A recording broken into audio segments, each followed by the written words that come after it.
The other story that came out that Aaron, you were getting a little like you made sure that this one was in the doc today. It's Pete Carroll calling out the NFL owners.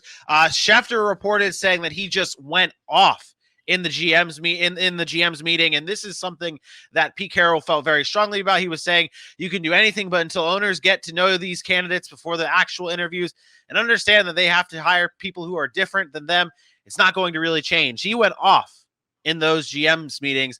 Aaron, what are your thoughts on what Pete Carroll has done and has said here that really made you want this in here today?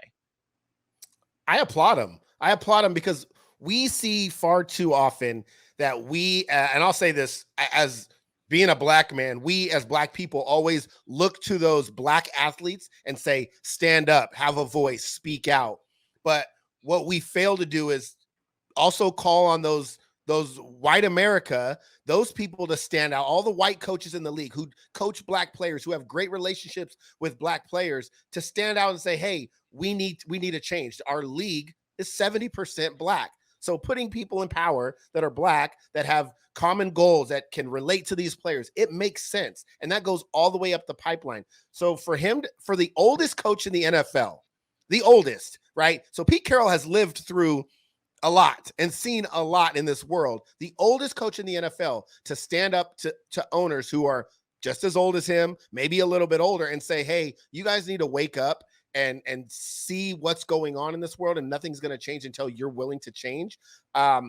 It might not change anything, and I'm not saying it's going to, but for him to speak up about it, it speaks volumes to where we're getting in society. And I know it's a slow process and people hate that it takes forever, but it goes to show you that more and more people year after year are becoming more comfortable with speaking their truth and standing up and not feeling like they can't do it because it goes against the grain. And I just wanted to applaud him for that, because this is a conversation that's not going away.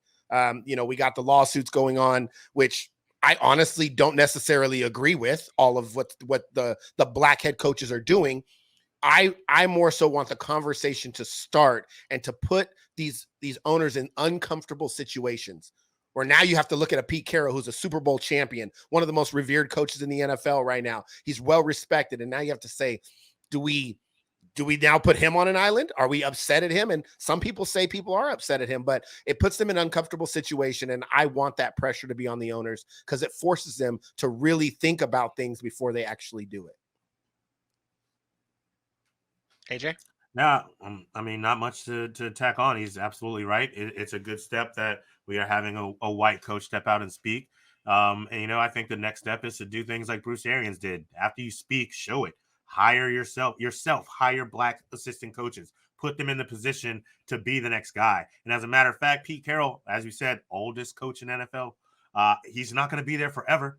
Have a guy ready to go, and you name them as your successor, at least as much as you can with the owner's blessing, and hopefully that they would see the same way that you as a coach sees it. So I think that's the next step, is to speak with your actions. And it's good that he's speaking out now, and hopefully multiple more coaches will follow.